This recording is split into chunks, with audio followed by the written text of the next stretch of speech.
Hello, अस्सलाम वालेकुम। कैसे आप सब लोग? आई होप सब अच्छे से होंगे। I welcome all of you back to this beautiful session of ORCC 2.0, जिसमें हम बेटा डिस्कशन कर रहे थे अबाउट केमिकल काइनेटिक्स। हमने केमिकल काइनेटिक्स के कुछ क्वेश्चंस को देखा था, उनको समझा था, बोर्ड एग्जाम में कैसे लिखना है। जो पेंडिंग क्वेश्चंस है वो हम आज के सेशन में कंप्लीट करेंगे कि उन क्वेश्चंस को बोर्ड एग्जाम में आंसर्स कैसे लिखने हैं। तो हमने लास्ट सेशन में जो क्वेश्चन सॉल्व किया था वो किया था about integrated rate equation of zero order reaction और उसका हाफ लाइफ हमने किया था। आज हम करने वाले हैं बेटा फर्स्ट ऑर्डर रिएक्शन और उसका हाफ लाइफ क्या होगा। बनिए रहे आप बेटा हमारे साथ। So let's start. देखिए बेटा हमारा क्वेश्चन क्या था, derive integrated rate expression of zero order reaction. Zero order हमने किया था। आज हम करने वाले हैं बेटा फर्स्ट ऑर्डर रिएक्शन और उनका उसका भी हम क्या लिख रहे हैं बेटा, उसका भी हम लिखने जा रहे हैं बेटा आज उसका हाफ लाइफ। तो देखिए बेटा पहली बात है, अब फर्स्ट ऑर्डर रिएक्शन को कैसे डिफाइन करेंगे, फर्स्ट ऑर्डर रिएक्शन होता क्या है। तो हम बेटा लिखेंगे पहले फर्स्ट ऑर्डर रिएक्शन। अब बिल्कुल ऐसे ही आंसर लिखेंगे, first order reaction. First order reaction क्या होता है, फर्स्ट ऑर्डर रिएक्शन जरा बेटा बताइए आप, फर्स्ट ऑर्डर रिएक्शन किस रिएक्शन को कहते हैं, किस रिएक्शन को हमें कहना चाहिए बेटा फर्स्ट ऑर्डर रिएक्शन। पहला पॉइंट लिखेंगे, वो रिएक्शन जिसका ओवरऑल ऑर्डर होगा बेटा 1 के बराबर। जिस रिएक्शन का ओवरऑल ऑर्डर होता है 1 के बराबर उसको हम नाम कहते हैं बेटा फर्स्ट ऑर्डर रिएक्शन। और अगर हम ये नहीं लिखेंगे, हम लिखेंगे reaction whose rate, reaction whose rate depends on one concentration term only। इसका रेट डिपेंड करेगा, depends on one concentration term only, one concentration term only, one concentration term only, उसको भी हम नाम कहते हैं बेटा फर्स्ट ऑर्डर रिएक्शन। हमने last time zero order reaction में जो रिएक्शन लिखा था हम वैसे ही यहाँ पे भी रिएक्शन लिखेंगे। लेट्स एज्यूम कि जो रिएक्टेंट है वो आर है और ये रिएक्टेंट आर जो है ये कन्वर्ट हो रहा है बेटा प्रोडक्ट से, product is P. Let's assume कि टाइम है बेटा टी1, टाइम टी1 पे जो रिएक्टेंट का कॉन्सेंट्रेशन था उसको आपने बेटा लिखा था that's equal to R naught. R naught is the initial concentration. Likewise product का इनिशियल कॉन्सेंट्रेशन जो होगा that's equal to P naught. After time, कुछ टाइम होने के बाद जब टाइम होगा टी2 तो रिएक्टेंट का कितना कॉन्सेंट्रेशन बचेगा आफ्टर टाइम टी, उसको हम आर लिखेंगे। और प्रोडक्ट का कितना कॉन्सेंट्रेशन उस टाइम पे जो इंक्रीज हुआ होगा वो होगा पी के बराबर। तो R naught is the initial concentration of the reactant, R is the concentration of reactant left after time T. बेटा यहाँ पे एक चीज को ध्यान रखना, आर नॉट को अगर हम मानेंगे ए के बराबर, आर नॉट ए का मतलब क्या है, the initial concentration of the reactant is R naught, R naught को हम बेटा ए के बराबर रख देंगे। और उसके बाद हम क्या मानेंगे, जैसे ही टाइम टी2 आएगा इस ए में से कुछ खत्म होगा, ए में से कितना खत्म होगा, ए में से खत्म होगा एक्स। तो ए माइनस एक्स क्या हो गया, एक्स तो है वो अमाउंट जो रिएक्टेंट में से खत्म हो गया, तो ए माइनस एक्स क्या है, कितना रिएक्टेंट बचा हुआ है, रिएक्टेंट का कॉन्सेंट्रेशन जो बचा होगा आफ्टर टाइम टी तो वो कितना होगा। तो R is the concentration of reactant after time T, R naught is the initial concentration of the reactant. अब हम इसी रिएक्शन का बेटा रेट लिखेंगे। तो इसका रेट कैसे लिखेंगे हम लिखेंगे इसका रेट ऑफ रिएक्शन कैसे आएगा, कैसे लिखते हैं बेटा, we write rate is equal, rate किसके बराबर आएगा, एक तो आएगा रेट कांस्टेंट के और आएगा कॉन्सेंट्रेशन ऑफ रिएक्टेंट और इस कॉन्सेंट्रेशन ऑफ रिएक्टेंट का पावर आएगा 1। पावर में क्यों 1 लिखा, क्योंकि ये कौन सा रिएक्शन है बेटा, फर्स्ट ऑर्डर रिएक्शन। हम इसका इंस्टेंटेनियस रेट भी लिख सकते हैं, रेट इज इक्वल टू किसके बराबर आएगा बेटा, minus D R divide by D T, minus D R divide क्या कर लेंगे, डिवाइड बाई डी टी। ऐसे भी रेट लिखा जा सकता है, ऐसे भी रेट लिखा जा सकता है, दोनों से जो रेट लिखा है वो बिल्कुल सही है। हम इन दोनों इक्वेशंस के जो रेट्स इक्वेशंस है इनको हम इक्वेट करेंगे, इनके एलएचएस बराबर है, इनके आरएचएस भी बराबर होंगे। अगर आरएचएस बराबर होंगे तो we write minus D R divide by D T, divide भी कर लेंगे डी टी, वो किसके बराबर आएगा बेटा, वो आएगा के इंटू कॉन्सेंट्रेशन ऑफ आर, और कॉन्सेंट्रेशन ऑफ आर का पावर कितना है 1। तो इस टी को मैं यहां लूंगा, इस आर को मैं यहां लाऊंगा, आई will right minus D are, minus D are, minus D are, minus को मैं बेटा राइट साइड में ले जाऊंगा तो माइनस राइट साइड में आएगा, ये बनेगा बेटा डी आर डिवाइड क्या कर लेंगे बेटा, डिवाइड कर लेंगे डी, डी आर डिवाइड भी कर लेंगे बेटा आर, डी आर क्योंकि डी टी राइट साइड में जाएगा, डी आर डिवाइड भी करेंगे आर, वो किसके बराबर आएगा, इट इज इक्वल आएगा माइनस के इंटू क्या आएगा बेटा, इंटू डी टी। हमें क्या करना है, अगर आपको याद होगा बेटा जीरो ऑर्डर रिएक्शन में हमने इस इक्वेशन को उसके बाद इंटीग्रेट किया था, हम इस इक्वेशन को भी यहाँ पे बेटा इंटीग्रेट करेंगे। So I will write integrate both sides, हम इन दो साइड्स को क्या करेंगे, इंटीग्रेट बोथ साइड्स। अगर इसको इंटीग्रेट करेंगे तो ये क्या बनेगा बेटा, ये बनेगा इंटीग्रल ऑफ, अब देखिए क्या बनेगा बेटा, अगर इसको हम इंटीग्रेट करेंगे तो इंटीग्रेट करके क्या आएगा, इंटीग्रल ऑफ, यहाँ पे लिखेंगे हम D R divide by R, D R divide by R ये किसके बराबर आएगा, इट इज इक्वल टू किसके बराबर आएगा, integral of minus K into D T, minus K into D T, ऐसा बनेगा। Integral of D R by R, integral of D R by R होता है बेटा लॉन ऑफ आर, जैसे integral of D X by X होता है ln of X, वैसे integral of D R by R होता है एल एन ऑफ आर, इसको हम लिखेंगे बेटा L N of R, it's equal to किसके बराबर, के जो है ना, K is a constant of proportionality, constant का इंटीग्रेशन नहीं होता है तो कांस्टेंट को बाहर निकालेंगे, तो माइनस के बाहर आएगा इनटू इंटीग्रेशन किसका होगा बेटा, dt का, dt का इंटीग्रेशन होगा तो वो t आएगा, और आपको याद है इसमें हम एक कांस्टेंट भी यूज करते हैं i, जिसको हम नाम कहते हैं बेटा i is constant of integration, तो i यहां पे क्या बनेगा, कांस्टेंट ऑफ इंटीग्रेशन बनेगा i, तो अगर i हो गया ना बेटा कांस्टेंट ऑफ इंटीग्रेशन, तो हमने यहां पे लिख दिया। आपको याद होगा जीरो ऑर्डर रिएक्शन में हमने क्या किया था, हम इसके बाद i का वैल्यू निकालते थे लेकिन कंडीशन लगा के, तो कंडीशन हम क्या रखेंगे, देखिए बेटा कंडीशन हम क्या ले रहे हैं, व्हेन जिस टाइम पे t होगा zero, when t is equal to zero, t का मतलब जीरो क्या हो गया बेटा, when the reaction has not started, the concentration of the reactant when reaction has not started, it would be equal to the initial concentration, then concentration of reactant at t is equal to zero, it would be equal to r naught। हम क्या करेंगे बेटा, इस equation को लिखेंगे equation ए, हम t का value zero, t का वैल्यू जीरो, r की जगह लिखेंगे बेटा r naught, उसको सबस्टिट्यूट करेंगे इक्वेशन ए में, so we will substitute in equation A, equation A में हम इनको सबस्टिट्यूट करेंगे, अगर इक्वेशन ए में सबस्टिट्यूट करेंगे तो लॉन ऑफ आर की जगह क्या लिखेंगे हम, L N of are naught लिखेंगे, यहाँ पे L N of are naught would be equal किसके बराबर आएगा, minus K into zero plus कितना लिखेंगे हम बेटा आई, तो आप यहां से देखिए के इंटू जीरो कितना हो गया जीरो, आई किसके बराबर आएगा, I is equal to l N of are naught, तो आई आएगा l N of are naught. अब आपको इसी आई का वैल्यू उठा के यहां पे रखना पड़ेगा, यहां पे जो आपने आई निकाला है यहां पे रखना है, तो हम लिखेंगे सबस्टिट्यूट आई इन इक्वेशन ए, तो हम सबस्टिट्यूट करेंगे सबस्टिट्यूट आई इन इक्वेशन ए, आई को करेंगे बेटा सबस्टिट्यूट इन इक्वेशन ए, अगर आई को सबस्टिट्यूट करेंगे इन इक्वेशन ए तब क्या बनेगा, ये इक्वेशन ए में देखिए लेफ्ट साइड में क्या है, L N of R, L N of R लिखा है यहाँ पे, इट इज इक्वल टू किसके बराबर आएगा, minus K into T, minus K into T, उसके बाद क्या आएगा प्लस आई की जगह क्या आएगा बेटा L N of are naught, L N of are naught. अब देखिए हम जो आर वाले टर्म्स है उनको अलग कर देंगे, तो आर वाले टर्म्स को अलग कर दो, जरा ये टर्म यहां ले आओ, ये बनेगा ना बेटा L N of R, L N of R minus क्या हो जाएगा बेटा L N of are naught, L N of are naught वो किसके बराबर आएगा, it is equal to minus K into T आएगा ही।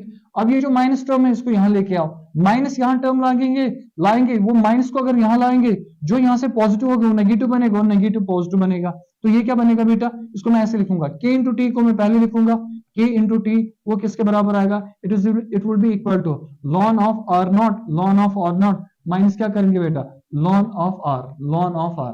बेटा बिल्कुल भी मत डरना, इससे मत डरना कि कुछ इक्वेशन डिराइव हो रहा है, ये बिल्कुल इजी है, आपको सिर्फ क्या करना है, पहले जो आपने इक्वेशन लिख दिया है, ये वाला इक्वेशन जो लिख दिया ना बेटा आपने, इस इक्वेशन को जैसे जीरो ऑर्डर में किया था वैसे यहाँ पे भी करना है, वहां पे भी इंटीग्रेट किया था यहाँ पे भी इंटीग्रेट ही करना है, इंटीग्रेट करके क्या करना है, आपको आई का वैल्यू निकालना है, आई का वैल्यू निकाला जैसे वहां पे निकाला यहाँ पे भी वैसे ही निकाला, वहां पे आई आया था बेटा आर नॉट के बराबर, यहाँ पे आ गया आई L N of are naught, वहां पे भी सबस्टिट्यूट किया था यहाँ पे भी सबस्टिट्यूट करना है, कुछ भी डिफरेंट नहीं है, सिर्फ वहां पे लॉन नहीं था यहाँ पे लॉन है। अब देखिए आप उसको चेक करिए, K into T is equal to आपने लिखाना था आर नॉट माइनस आर, यहाँ पे आ गया K into T is equal to ln of are naught minus R, इतना ही डिफरेंस है, तो डरना नहीं है बेटा। अब देखिए किसके बराबर लिखेंगे, K into T, K into T किसके बराबर आएगा, इट्स इक्वल टू ये बनेगा ना log M minus log N, log M minus log N किसके बराबर होगा, log M divide by log N, तो हम लिखेंगे ln of are naught divide by ln of R, ऐसे निकलेगा हमारा इक्वेशन। इसको भी नाम कहते हैं बेटा इंटीग्रेटेड रेट इक्वेशन। मैं और एक इक्वेशन दिखाऊंगा कि यहीं पे रखेंगे, कि यहीं पे रखेंगे, इट्स इक्वल टू ये टी जो हो गया डिवाइड कर दो, टी डिवाइड कर दो, टी हमने डिवाइड कर दिया, इस लॉन की जगह लॉग लिख दो, अगर लॉन की जगह लॉग लिखेंगे तो क्या लिखेंगे 2.303, तो लिखेंगे लॉग ऑफ और क्या लिखेंगे बेटा आर नॉट, डिवाइड क्या कर लेंगे, डिवाइड कर लेंगे आर, तो ऐसे भी लिखा जा सकता है, ये भी एक इंटीग्रेटेड इक्वेशन ही बनेगा। तो अगर ये इंटीग्रेटेड इक्वेशन है ना बेटा, तो हमें तो ये निकालना था ना इंटीग्रेटेड इक्वेशन, तो ये हमारा इंटीग्रेटेड इक्वेशन बनेगा, तो ये बनेगा हमारा बेटा इंटीग्रेटेड इक्वेशन। तो हम ऐसे भी लिख सकते हैं ना, वी कैन आल्सो राइट के इज इक्वल टू, के किसके बराबर आएगा, इट्स इक्वल टू 2.303 डिवाइड कर लेंगे बेटा टी, उसके बाद लिखेंगे लॉग ऑफ, जरा देखिए बेटा आर नॉट, यहां से देखिए आर नॉट का वैल्यू किसके बराबर है, ए के बराबर, तो हम आर नॉट की जगह क्या लिख सकते हैं, आर नॉट की जगह ए लिख सकते हैं। अब देखिए डिवाइड क्या आएगा बेटा, आर नॉट अगर ए के बराबर है, अब देखिए डिवाइड क्या हो जाएगा, आर, आर के बदले क्या लिखेंगे, ए माइनस एक्स, तो यहाँ पे डिवाइड कर लेंगे हम, a divide by a minus x, आप ऐसे भी लिख सकते हैं, और ऐसे भी ये बनेगा कौन सा इक्वेशन, इस इक्वेशन को भी हम नाम बोलेंगे integrated rate equation of first order reaction, ये बनेगा हमारा बेटा इंटीग्रेटेड रेट इक्वेशन। तो आप इनको ऐसे सॉल्व कर सकते हैं, एकदम सिंपल है, कोई डिफिकल्ट चीज नहीं है। अब उसके बाद हमने क्या लिखा था और एक चीज, हाफ लाइफ पीरियड। अब हाफ लाइफ पीरियड क्या होता है याद दिला दो आप, हाफ लाइफ पीरियड रिएक्शन का वो टाइम होता है जिस टाइम में आधी रिएक्शन कंप्लीट होगी, half of the reaction is completed, उस टाइम में क्या होगा, आधा रिएक्टेंट तो कंज्यूम हुआ होगा, तो बचा कितना होगा, half of the reactant is left. तो अगर हम इस रिएक्शन का निकालेंगे बेटा हाफ लाइफ पीरियड, तो हाफ लाइफ पीरियड कैसे लिखेंगे हम बेटा, half life period, half life period, half life period, लेकिन कौन सी रिएक्शन का लिखना है बेटा, फर्स्ट ऑर्डर रिएक्शन का। तो हाफ लाइफ का डेफिनेशन वही है जो आपने लिखा था, तो हम लिखेंगे टी जो होगा बेटा, T is equal to T one by two, T होगा टी वन बाई टू के बराबर, और कितना रिएक्टेंट उस टाइम पे बचा होगा, amount of reactant left, that's equal to R naught divide by two, वो होगा आर नॉट बाई टू के बराबर। तो हम क्या कर लेंगे, टी का वैल्यू टी हाफ रख देंगे, टी का वैल्यू टी हाफ रख देंगे, टी यहां लेंगे, के यहां लेंगे, और आर नॉट और आर की जगह वैल्यू रख देंगे। तो हम क्या कर लेंगे बेटा, वही right, T half is equal, T half किसके बराबर आएगा, T half is equal to 2.303 divide कर लेंगे बेटा के, उसके बाद लिखेंगे लॉग ऑफ, ऊपर लिखना है आर नॉट ही, और डिवाइड क्या करना है बेटा, R naught divide by two, R naught divide by two. अब देखिए था यहाँ पे कि नहीं, यहाँ पे क्या लिखा था बेटा, log of are naught by R, divide में था आर, तो आर की वैल्यू आपने किसके बराबर रख दिया बेटा, आर इज इक्वल, आर के बराबर लिखिए आर नॉट बाई टू, हमने लिखा आर नॉट बाई टू, तो टी हाफ किसके बराबर आएगा, T half would be equal to 2.303 divide by K, उसके बाद लिखेंगे लॉग ऑफ, देखिए बेटा ये R naught by two inverse से मल्टीप्लाई होगा, आर नॉट कैंसिल होगा, टू ऊपर आएगा, ये बनेगा लॉग टू, तो टी हाफ किसके बराबर आएगा, टी हाफ इज इक्वल किसके बराबर 2.303 डिवाइड बाई के, और लॉग ऑफ टू किसके बराबर होता है 0.3010, तो टी हाफ जो आएगा, टी हाफ इज इक्वल, वो आएगा बेटा बराबर 0.693 डिवाइड बाय क्या करेंगे हम, डिवाइड बाय करेंगे के, ये हमारा आएगा बेटा आंसर, लॉग ऑफ किसका बेटा, ये हमारा आंसर होगा half life period of the first order reaction, T half is equal 0.693 divide by के। अब देखिए जो आपने टी हाफ निकाला था ना बेटा फर्स्ट ऑर्डर रिएक्शन का, जो आपने जीरो ऑर्डर रिएक्शन का टी हाफ निकाला था, जीरो ऑर्डर रिएक्शन का जो टी हाफ होता था वो किसके बराबर होता था, अगर आपको याद होगा, T half of zero order reaction, वो आपने लिखा था बेटा R naught divide by two K, लिखा था आर नॉट बाई टू के। आपने बोला था वहां पे कि जो टी हाफ होता है वो इनिशियल कॉन्सेंट्रेशन पे डिपेंड करता है, लेकिन क्या फर्स्ट ऑर्डर रिएक्शन में टी हाफ इनिशियल कॉन्सेंट्रेशन पे डिपेंड करेगा, answer is hell no, why, क्योंकि इसके टी हाफ एक्सप्रेशन में कहीं पे भी इनिशियल कॉन्सेंट्रेशन नहीं आ रहा है, तो टी हाफ इनिशियल कॉन्सेंट्रेशन पे डिपेंड नहीं कर रहा है, लेकिन यहां पे डिपेंड कर रहा था, जीरो ऑर्डर रिएक्शन में डिपेंड कर रहा था, लेकिन फर्स्ट ऑर्डर रिएक्शन में डिपेंड नहीं कर रहा है। तो half life of A first order reaction जो होगा it is independent of the initial concentration of the reactants. आपको बोर्ड एग्जाम में इसको यहां तक लिखना पड़ेगा, दैट्स इट। तो अब देखिए बेटा कितना सिंपल है, या आपने लिया पहले यहाँ पे रिएक्शन लिखा, फर्स्ट ऑर्डर रिएक्शन क्या होता है ऐसे लिखा आपने, rate is equal to this, zero order में यहीं तक ये सेम किया था बेटा, यहां तक सेम आ गए, फिर यहां तक इक्वेशन निकाल दिया, आई आ गया, आई का वैल्यू कंडीशन लगा दिया, फिर रीअरेंज किया और कुछ नहीं किया, सिर्फ और इक्वेशन भी याद रखेंगे। तो लास्ट में आपने निकाला था टी हाफ आएगा 0.693 अपॉन के, that is the conclusion of the first order reaction, जो आपको बोर्ड एग्जाम में लिखना पड़ेगा। चलो बेटा देखते हैं नेक्स्ट क्वेश्चन क्या, what is the effect of temperature. तो टेम्परेचर का क्या इफेक्ट होगा, effect of temperature on the rate of the reaction. हमने पहले भी इस पॉइंट को एक बार पढ़ लिया कि इफेक्ट ऑफ टेम्परेचर क्या होगा on the rate of reaction. तो इफेक्ट ऑफ टेम्परेचर क्या होगा on the rate of reaction, अब वो याद दिला दो बेटा, वो क्या लिखा था आपने, हमने लिखा था कि जो रेट ऑफ रिएक्शन होता है, रेट ऑफ रिएक्शन जो होता है, रेट ऑफ रिएक्शन चाहे वो एंडोथर्मिक हो या एक्सोथर्मिक होगा, it is directly proportional to temperature. Rate of reaction होता है डायरेक्टली किसके proportional, directly proportional temperature. Temperature बढ़ाने से किसी भी रिएक्शन का, बीट एंडोथर्मिक और exothermic, rate of reaction increase. अब हम कैसे एक्सप्रेस कर पाएंगे कि रेट ऑफ रिएक्शन कितना बढ़ेगा, टेम्परेचर कितना बढ़ेगा, इसके दो स्टेटमेंट है। पहला स्टेटमेंट में बता रहा हूं कि अगर आप 10 डिग्री राइज इन टेम्परेचर करोगे, किसी रिएक्शन का टेम्परेचर है T1, उसका रेट है R1, आपने उसका टेम्परेचर बढ़ाया बाई 10 डिग्री, 10 डिग्री से टेम्परेचर बढ़ाया या 10 केल्विन से टेम्परेचर बढ़ाया, उसका जो रेट होगा, पहले उसका रेट था R1, अब उसका जो रेट होगा वो डबल हो जाएगा। ये कौन कहता है? हमारा टेक्स्ट बुक, कि टेम्परेचर 10 डिग्री से बढ़ाने से रेट ऑफ रिएक्शन डबल होता है। तो क्या लिखेंगे आप बेटा? जो रेट ऑफ रिएक्शन होता है वो क्या होता है? Rate of reaction is directly proportional temperature. पहला पॉइंट ऐसा आएगा। Number second point, for every 10 degree rise in temperature, for every 10 degree rise in temperature, 10 degree rise in temperature, जो 10 डिग्री राइज इन टेम्परेचर करोगे आप, rate of reaction doubles, जो rate of reaction होगा वो क्या हो जाएगा? Rate of reaction doubles. जब भी आप 10 डिग्री से टेम्परेचर बढ़ाओगे, जो रेट ऑफ रिएक्शन होता है वो क्या होता है? वो होता है डबल। अब हम इसको एक्सप्रेस कैसे कर पाएंगे? हम इसी इफेक्ट ऑफ टेम्परेचर को on the rate of reaction, उसको एक्सप्रेस करते हैं हम एक कोफिशिएंट से, उस कोफिशिएंट को नाम बोलते हैं टेम्परेचर कोफिशिएंट। तो हम क्या लिखेंगे? Number 3, the effect of temperature on rate of reaction, the effect of temperature on rate of reaction, on rate of reaction is expressed in terms of, rate of reaction is expressed in terms of, is expressed in terms of temperature coefficient, in terms of temperature coefficient, in terms of temperature coefficient, in terms of temperature coefficient, जिसको हम U से दिखाते हैं बेटा। अब ये temperature coefficient होता क्या है? याद रखेंगे बेटा, टेम्परेचर कोफिशिएंट क्या होता है?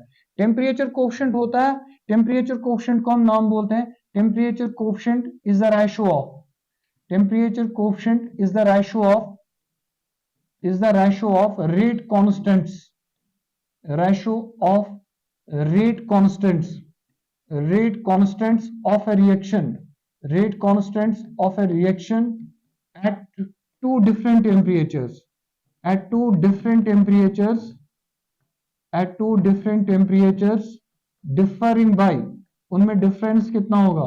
differing by 10 degree, differing by 10 degree, उनमें डिफरेंस होना चाहिए 10 डिग्री का। तो टेम्परेचर कोफिशिएंट होता है रेशियो ऑफ रेट कांस्टेंट्स एक रिएक्शन का, लेकिन उसमें जो दो टेम्परेचर आप यूज करेंगे उनमें जो डिफरेंस इन टेम्परेचर होना चाहिए वो 10 डिग्री का होना चाहिए। तो हम टेम्परेचर कोफिशिएंट लिखेंगे, म्यू किसके बराबर होगा? म्यू इज इक्वल टू, हम लिखेंगे ऊपर rate constant, rate constant of reaction that's k, rate constant भी होता है rate of reaction, rate constant के at t plus 10, rate constant at t plus 10, क्या हो गया टी प्लस 10? मैं दिखाता हूं, डिवाइड बाय, दोबारा लिखेंगे रेट कांस्टेंट, रेट कांस्टेंट, मैं इसको K2 लिखूंगा, इसको K1 लिखूंगा, इसको लिखूंगा एट T टेम्परेचर, मतलब K1 is the rate constant of the reaction at temperature T और K2 is the rate of the rate constant of the reaction at temperature T plus 10। तो in temperature में difference देखो कितना होगा, temperature में जो difference है वो किसके बराबर है? 10 के बराबर। तो ऐसे हम लिखते हैं म्यू, म्यू क्या हो गया कि एक रिएक्शन के दो रेट कांस्टेंट्स का रेशियो लेना है, लेकिन उनमें टेम्परेचर का डिफरेंस कितना होता है? वो किसके बराबर होना चाहिए? That's equal to 10। अब ये जो म्यू का वैल्यू होगा, ये म्यू का वैल्यू क्या होता है? For most of the reaction, text book के हिसाब से जाएंगे, for most of the reaction जो म्यू का वैल्यू होगा वो 2 के बराबर होगा। और 2 का मतलब क्या होता है वो आप यहां से देखिए, for every 10 degree rise in temperature, rate of reaction जो होगा वो क्या होगा? For every 10 degree rise in temperature जो रेट ऑफ रिएक्शन होता है वो डबल हो जाता है। तो म्यू का मतलब यही है, for most of the reaction जो म्यू का वैल्यू आएगा वो आएगा 2 के बराबर। तो यहां तक लिखना है। अब इसमें और एक पॉइंट भी आपको लिखना है कि टेम्परेचर बढ़ाने से इसका रीजन क्या है, why rate of reaction double, temperature बढ़ाने से रेट क्यों बढ़ेगा? तो उसके लिए मैं एक ग्राफ बनाऊंगा, वो ग्राफ आप याद रखेंगे। वो ग्राफ है बेटा मैक्सवेल बोल्ट्जमैन डिस्ट्रीब्यूशन का ग्राफ। अब हमें मैक्सवेल बोल्ट्जमैन डिस्ट्रीब्यूशन नहीं पढ़ना है, लेकिन एटलीस्ट ग्राफ तो बना सकते हैं वहां पे। तो ऐसे एक लाइन खींच दी, उसके बाद ऐसे एक लाइन और एक खींचेंगे। देखिए बेटा इस लाइन को क्या करेंगे, इस लाइन को यहाँ पे लिखेंगे हम, यहां से लिखेंगे हम बेटा fraction of molecules, fraction of molecules. Fraction of molecules का मतलब है 100 में से कितने मॉलिक्यूल, 20 में से कितने मॉलिक्यूल, 1000 में से कितने मॉलिक्यूल, कितने मॉलिक्यूल्स है वो हम लिखेंगे यहां से। मतलब जो आपके पास टोटल मॉलिक्यूल्स है उन मॉलिक्यूल्स में कितने मॉलिक्यूल है जिनकी आप बात कर रहे हैं, that's called fraction of molecules. तो फ्रैक्शन ऑफ मॉलिक्यूल्स को हम ऐसे लिखते हैं, कितने मॉलिक्यूल है टोटल मॉलिक्यूल में से, n divide by n not, that's called fraction of molecules. और यहां से हम दिखाएंगे बेटा एनर्जी, यहां से हम बेटा दिखाएंगे एनर्जी, यहां से मैं एनर्जी दिखाऊंगा। देखो बेटा क्या है, अगर मैं ऐसे मानूंगा, अगर मैं इसका एक डिस्ट्रीब्यूशन बनाऊंगा, that's called Maxwell Boltzmann distribution. वो डिस्ट्रीब्यूशन ऐसे होता है कि अगर मैं ऐसे दिखाऊंगा, ऐसे एक डिस्ट्रीब्यूशन बनाते हैं, इसको मैंने बोला पहले नाम, इसको नाम बोलते हैं कौन सा डिस्ट्रीब्यूशन, मैक्सवेल बोल्ट्जमैन डिस्ट्रीब्यूशन। अब देखिए बेटा, ये मैक्सवेल बोल्ट्जमैन डिस्ट्रीब्यूशन तो हमें पढ़ना नहीं है यहाँ पे, लेकिन यहाँ पे समझाएंगे थोड़ा सा इस ये डिस्ट्रीब्यूशन क्या होता है। देखो बेटा, इस डिस्ट्रीब्यूशन से हमें क्या समझ में आता है, इस डिस्ट्रीब्यूशन से हमें क्या होगा, इस कर्व का जो एरिया होगा वो एरिया हमें क्या देगा कि टोटल नंबर ऑफ मॉलिक्यूल्स कितने हैं रिएक्शन में, दैट्स इट। इस कर्व के अंदर जितना भी एरिया है वो हमें देगा total number of molecules in the reaction. अब मान लो रिएक्शन में जितने भी मॉलिक्यूल है उनको क्या करना है, रिएक्टेंट मॉलिक्यूल्स की बात कर रहा हूं, जो रिएक्टेंट मॉलिक्यूल्स है वो रिएक्टेंट मॉलिक्यूल्स को रिएक्शन करना है। देखिए रिएक्शन करने के लिए रिएक्टेंट मॉलिक्यूल्स के पास कुछ मिनिमम अमाउंट ऑफ एनर्जी होना जरूरी है। वो जो मिनिमम अमाउंट ऑफ एनर्जी होगी रिएक्टेंट मॉलिक्यूल्स के पास, लेट्स अज्यूम कि वो जो एनर्जी है वो इस वाले वैल्यू के बराबर है। इस वाली को वैल्यू को मैं लिखूंगा ई वैल्यू। ये ई वैल्यू क्या है, ये वो मिनिमम अमाउंट ऑफ एनर्जी है जो रिएक्टेंट मॉलिक्यूल को होना चाहे सच दैट कि वो रिएक्टेंट मॉलिक्यूल कोल्यूजन करके किसमें कन्वर्ट हो जाए, प्रोडक्ट्स में। अब इस ग्राफ के हिसाब से ऐसे कितने मॉलिक्यूल्स होंगे, उनका नंबर कितना होगा जिनकी एनर्जी या तो ई के बराबर होगी या तो ई से ज्यादा होगी। जिन मॉलिक्यूल्स की एनर्जी ई के बराबर होगी या ई से ज्यादा होगी वही प्रोडक्ट बनाएंगे। जिनकी एनर्जी ई से कम होगी वो कोल्यूजन तो करेंगे लेकिन प्रोडक्ट नहीं बनाएंगे। तो जिनकी एनर्जी ई के बराबर या ई से ज्यादा होगी वही करेंगे बेटा इफेक्टिव कोल्यूजन। तो अब वो मॉलिक्यूल्स का नंबर कितना होगा, वो मॉलिक्यूल्स का नंबर कितना होगा वो आप याद रखेंगे बेटा। अगर मैं इस वाले एरिया को निकालूंगा, ये वाला एरिया बेटा, ये वाला एरिया देखिए आप, अगर मैं ये वाला एरिया निकालूंगा, this area gives me the number of molecules. अगर मैं इसका एरिया निकालूंगा ना बेटा, इंटीग्रेट करके एरिया निकाल देंगे। तो इस वाले एरिया का, अगर मैं इस वाले एरिया को लिखूंगा यहाँ पे, ये वाला एरिया, ये वाले पॉइंट का एरिया, आप इस वाले जिसको मैंने शेड कर लिया बेटा, ये शेडेड एरिया हमें क्या देता है कि ऐसे कितने मॉलिक्यूल्स होंगे, उनका नंबर कितना होगा जिनकी एनर्जी या तो ई के बराबर होगी या तो ई से ज्यादा होगी। वही मॉलिक्यूल आपस में कोल्यूजन करेंगे, इफेक्टिव कोल्यूजन होगा, इफेक्टिव कोल्यूजन से प्रोडक्ट बनेगा। तो इतने नंबर ऑफ मॉलिक्यूल्स होंगे। अब देखिए दूसरी बात, ये सब जो हो रहा था it was at temperature T1, जब टेम्परेचर था बेटा T1 के बराबर। अब मैं क्या करूंगा, अब मैं टेम्परेचर बढ़ाऊंगा। अगर हम टेम्परेचर बढ़ाएंगे, टेम्परेचर बढ़ाने से क्या होंगे, रिएक्टेंट मॉलिक्यूल्स एनर्जी अब्सॉर्ब करेंगे, रिएक्टेंट मॉलिक्यूल्स की एनर्जी बढ़ेगी। अब पहले कितने मॉलिक्यूल थे जिनकी एनर्जी किसके बराबर थी, या तो ई के बराबर थी या तो ई से ज्यादा थी, इस एरिया के बराबर। अब जब हम टेम्परेचर बढ़ा रहे हैं, टेम्परेचर बढ़ाने से क्या होगा, ये ग्राफ जो होगी थोड़ा सा फ्लैट हो जाएगा, ग्राफ फ्लैटनेस, इसका जो पीक होगा वो थोड़ा नीचे आएगा। हमें वो पीक वीक एक्सप्लेन नहीं करना है, लेकिन ग्राफ जो होगा वो ग्राफ कुछ ऐसे बनेगा बेटा, ऐसा कुछ ग्राफ बनेगा इसका। अब ये वाला जो ग्राफ है, सेकंड वाला ग्राफ, ये होगा बेटा T1+10 पे। T1+10 क्यों होगा T1+10, मैंने यहां पे बताया, for every 10 degree rise in temperature rate of reaction double.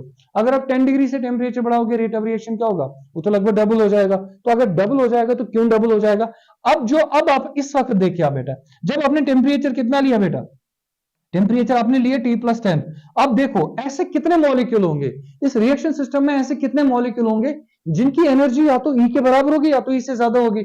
अब आपको किस कर्व पे ध्यान देना, ऊपर वाली कर्व पे। तो इतने मॉलिक्यूल होंगे ना बेटा, आप यहां से देखिए, इतने मॉलिक्यूल होंगे ना, इतने मॉलिक्यूल यहां से यहां तक, इतने मॉलिक्यूल होंगे जिनकी एनर्जी क्या होगी बेटा, जिनकी एनर्जी होगी या तो ई से ज्यादा या तो ई के बराबर। तो वो मॉलिक्यूल जो होंगे ना उनका एरिया कितना होगा, ये सारा एरिया, ये सारा एरिया। अब बताओ पहले कितने मॉलिक्यूल रिएक्शन कर रहे थे, कम मॉलिक्यूल रिएक्शन कर रहे थे, सिर्फ ये वाला पोर्शन। अब देखो अब कितने मॉलिक्यूल रिएक्शन करेंगे, ये सारा पोर्शन, इतने मॉलिक्यूल्स रिएक्शन करेंगे। तो पहले कम मॉलिक्यूल रिएक्शन कर रहे थे, लेकिन अब जो मॉलिक्यूल रिएक्शन करेंगे उनका नंबर क्या होगा, ज्यादा। अगर नंबर ज्यादा होगा ना तो इफेक्टिव कोल्यूजन ज्यादा होंगे या कम, इफेक्टिव कोल्यूजन ज्यादा होंगे। इफेक्टिव कोल्यूजन ज्यादा हो गए, रेट ऑफ रिएक्शन भी ज्यादा होगा। अब देखो पहले जो मॉलिक्यूल रिएक्शन कर रहे थे और उसके बाद टेम्परेचर बढ़ाने के बाद जो मॉलिक्यूल्स रिएक्शन कर रहे हैं, अब देखिए उनका जो नंबर है वो पहले वाले से डबल है ना। पहले तो इतने ही मॉलिक्यूल रिएक्शन कर रहे थे, अब मॉलिक्यूल इतने सारे रिएक्शन कर रहे हैं, और सारे जितना भी शेडेड पोर्शन है सारा रिएक्शन करेगा। तो पहले टेम्परेचर T1 पे कम मॉलिक्यूल रिएक्शन कर रहे थे, रेट ऑफ रिएक्शन था कम, तो टेम्परेचर T1+10 पे ज्यादा मॉलिक्यूल करेंगे, लगभग डबल के बराबर मॉलिक्यूल रिएक्शन करेंगे, तो रेट ऑफ रिएक्शन भी डबल होगा, क्योंकि जितने मॉलिक्यूल इफेक्टिव कोल्यूशन करेंगे उतना रेट ऑफ रिएक्शन में बढ़ेगा। तो क्यों होता है टेम्परेचर बढ़ाने से रेट ऑफ रिएक्शन इंक्रीज, उसका रीजन क्या है, तो हम लिखेंगे with increase in temperature, with increase in temperature the number of molecules undergoing effective collisions,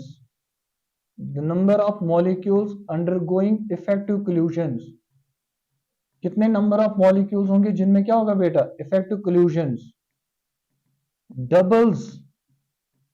doubles with 10 degree rise in temperature. 10 degree rise in temperature, due to which rate of reaction doubles, due to which rate of reaction doubles, rate of reaction doubles, उसकी वजह से क्या होगा बेटा, rate of reaction जो होगा वो double हो जाएगा। और आप ऐसे भी लिख सकते हो, with increasing temperature the fraction of molecules undergoing effective collision increase, due to which rate of reaction जो होता है वो इंक्रीज हो जाता है। बात समझ में आई, पूरी दिमाग में बैठी बात, बिल्कुल सही है, सोचा अच्छे से, याद आ गया क्या करना है। हाँ, टेम्परेचर बढ़ाने से जो नंबर ऑफ मॉलिक्यूल्स होते हैं जो इफेक्टिव कोल्यूजन करते हैं उनका नंबर बढ़ जाता है, उनके नंबर बढ़ने से जो रेट ऑफ रिएक्शन होता है वो भी बढ़ जाता है। ये था हमारा बेटा effect of temperature on rate of reaction. और देखिए बेटा उसके बाद क्या लिखा बेटा, डिराइव इरेनियस इक्वेशन। तो इरेनियस इक्वेशन को आपको डिराइव करना है, और अगर आपको बोर्ड एग्जाम में क्वेश्चन आएगा डिराइव इरेनियस इक्वेशन, आप याद रखेंगे कैसे करना है। पहले आप याद रखेंगे बेटा इरेनियस इक्वेशन क्या होता है। इरेनियस इक्वेशन हम ऐसे लिखते हैं, हम क्या लिखते हैं बेटा, K इज इक्वल, K किसके बराबर होता है, A into E raise power minus E A divide by R T. ये इक्वेशन आप पहले याद रखेंगे, K is equal to A into E raise power minus E A by R T. इसमें जो K है ना बेटा, K को नाम कहते हैं रेट कांस्टेंट। सीधे आपको यही लिखना है बेटा, डायरेक्टली डेरा आएगा तो ऐसे कर लेना, K is rate constant. A को नाम बोलते हैं बेटा इरेनियस फैक्टर, A को नाम बोलते हैं कौन सा फैक्टर, इरेनियस फैक्टर, इसको नाम पढ़ते हैं। और तीसरा देखिए बेटा, E का मतलब होता है एक्टिवेशन एनर्जी, E का मतलब होता है कौन सी एनर्जी बेटा, एक्टिवेशन एनर्जी। और R तो पता ही है गैस कांस्टेंट है, R इज गैस कांस्टेंट। और T का मतलब क्या बेटा, T is absolute temperature, T is absolute temperature, T को हम नाम बोलते हैं बेटा एब्सोल्यूट टेम्परेचर। तो ये आपका इक्वेशन है। अब देखो बेटा आपको क्या करना है, आपको इस इक्वेशन को थोड़ा सिंपलीफाइड फॉर्म में लाना है, क्योंकि एक्सपोनेंशियल फॉर्म है, तो सिंपलीफाइड फॉर्म में कैसे लाएंगे, ये एक्सपोनेंशियल फंक्शन है, इसको हम बेटा लॉन अप्लाई करेंगे। तो इस इक्वेशन को लिखेंगे हम इक्वेशन 1, तो हम क्या लिखेंगे बेटा, applying ln on both sides. हम लॉन करेंगे apply on both sides. Ln apply करेंगे तो क्या बनेगा बेटा, ln of A it is equal to किसके बराबर आएगा, लॉन ऑफ के आएगा, लॉन ऑफ के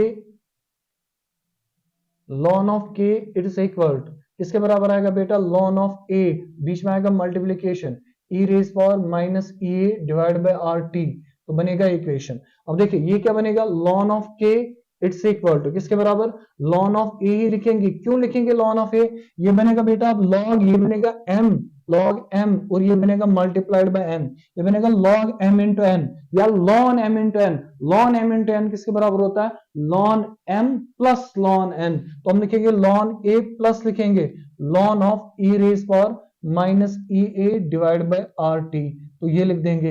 अब देखिए बेटा इसको फर्दर सिंपलीफाई करेंगे तो हम लिखेंगे ln of K it's equal to किसके बराबर, लॉन ऑफ ए। अब देखिए ये बनेगा log M raise power N, तो m क्या बनेगा और n क्या बनेगा, ध्यान से सुन लेना बेटा, m क्या बनेगा n क्या बनेगा, m बनेगा बेटा e, n बनेगा e raise power minus A by R T. तो log m raise power n किसके बराबर होता है, n log m, वो n टर्म क्या है minus A by R T, तो n टर्म जो होगा वो नीचे आएगा, तो यहाँ पे आएगा minus E A divide by R T, वो नीचे आएगा, और क्या बचेगा यहाँ पे लॉन ऑफ ई। जो लॉन ऑफ ई होता है उसको हम लेते हैं बेटा 1 के बराबर।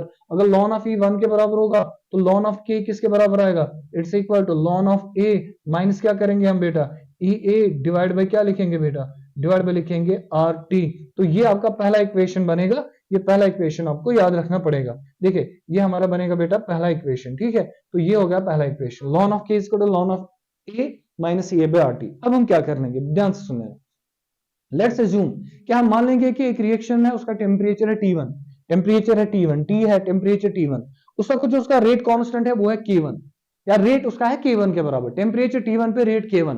अब हम टेम्परेचर बढ़ा रहे हैं, टेम्परेचर T2 कर देंगे, रेट कितना बनेगा, वो रेट बनेगा बेटा, रेट बनेगा R2 और रेट कांस्टेंट बनेगा K2। टेम्परेचर T1 पे rate constant K1, temperature T2 पे रेट कांस्टेंट K2। याद रखना टेम्परेचर की वजह से एक्टिवेशन एनर्जी को कोई इफेक्ट नहीं पड़ता है, टेम्परेचर से एक्टिवेशन एनर्जी चेंज नहीं होती है। तो मैं इसको ऐसे लिख सकता हूं ना बेटा, इस इक्वेशन को अब मैं क्या लिखूंगा बेटा, let K1 and K2, let K1 and K2 are the rate constants,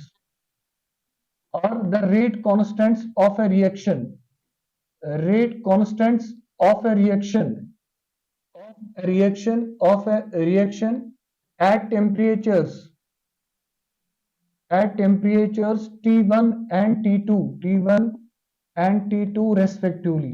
तो इसका मतलब क्या हुआ, टेम्परेचर T1 पे rate constant K1, temperature T2 पे रेट कांस्टेंट K2। तो मैं इक्वेशन क्या लिखूंगा, ln of K1 it's equal to ln of A minus क्या करेंगे बेटा EA डिवाइड क्या कर लेंगे बेटा RT1। तो ये बनेगा पहला, इसको मैं लिखूंगा बेटा first equation. I will write likewise ln of K2 it is equal to ln of A minus लिखूंगा बेटा EA डिवाइड बाय क्या लिखेंगे RT2। अलग अलग टेम्परेचर पे अलग अलग इक्वेशन। अब हम क्या करेंगे बेटा, इन दो इक्वेशंस को हम सब्ट्रैक्ट करेंगे। इक्वेशन 1 को हम सब्ट्रैक्ट करेंगे फ्रॉम इक्वेशन 2। तो we write subtract equation 1 from equation 2। तो हम लिखेंगे subtract equation 1 from equation 2। Equation 1 को हम इक्वेशन 2 से सब्ट्रैक्ट करेंगे। तो सब्ट्रैक्शन कैसे करते हैं, LHS को LHS सब्ट्रैक्ट करना है, RHS को RHS सब्ट्रैक्ट करना है। LHS को LHS सब्ट्रैक्ट करेंगे तो वो आएगा ln of K2 divide by क्या करेंगे माइनस करेंगे ln ऑफ K1। तो सब्ट्रैक्ट कर दिया। अब बताओ राइट साइड में क्या लिखना है, इक्वेशन 2 पहले लिखना है ln ऑफ A माइनस क्या लिखेंगे बेटा EA डिवाइड बाय RT2। ये डिवाइड बाय RT2। अब बताओ और क्या होगा, माइनस करना है, माइनस करेंगे इक्वेशन 1, वो क्या बनेगा बेटा, वो बनेगा ln ऑफ A। उसके बाद क्या करेंगे minus EA divide by RT2, EA divide by RT2। तो ऐसे हमने कर दिया। तो इक्वेशन क्या बनेगा, ये बनेगा ln of m minus ln of n, वो बनेगा ln of m by n। तो इसको लिखेंगे यहाँ पे बेटा ln of m by n। We write ln of, इसको लिखेंगे बेटा ln ऑफ K2 डिवाइड किससे कर लेंगे बेटा, डिवाइड कर लेंगे K1 से, इट इज इक्वल। अब इस इक्वेशन को देखिए, ये आएगा ln ऑफ A और माइनस आएगा EA डिवाइड बाय RT2। तो ये आएगा RT2। अब इस वाली इक्वेशन पे ध्यान दीजिए, minus ln of A minus से मल्टीप्लाई करो, माइनस माइनस हो गया प्लस, बनेगा EA डिवाइड बाय RT1 आएगा यहाँ पे, लेकिन यहाँ पे बेटा आएगा RT1, यहाँ पे आएगा RT1 आएगा यहाँ, तो यहाँ पे आएगा RT1 ये डिवाइड बाय RT1। तो ये हो गया ऐसे। अब देखिए बेटा इसके बाद क्या कर लेंगे, अब हम क्या देखेंगे बेटा, इस इक्वेशन को देखिए आप, इस इक्वेशन में ये वाला टर्म ln ऑफ A और ये वाला है प्लस ln ऑफ A, ये वाला है माइनस, प्लस और माइनस कैंसिल। अब बता लेफ्ट साइड में क्या बच गया, लेफ्ट साइड में बच गया ना बेटा ln of A, left side में बच गया ln of K2 divide by क्या करेंगे हम K1, वो किसके बराबर आएगा, इट इज इक्वल। अब देखिए राइट साइड में क्या आएगा EA डिवाइड बाय RT1। तो मैं लिखूंगा ये प्लस है बेटा, इसको पहले लिखूंगा मैं EA divide by RT1, EA divide by RT1 minus कर लेंगे बेटा EA डिवाइड बाय RT2। तो ऐसे लिखेंगे ना, EA divide by RT1 minus EA divide by RT2। तो आई will right ln of K2 divide by K1, ln of K2 divide by K1 it's equal. बता इन दोनों में से क्या कॉमन निकलेगा, EA बिल्कुल सही सोचा आपने, EA डिवाइड बाय R, और क्या बचेगा 1 अपॉन T1 माइनस क्या होगा बेटा 1 अपॉन T2। आप चाहे तो इस इक्वेशन को यहां तक लिख सकते हैं, बिल्कुल करेक्ट है, there is no problem with the solution.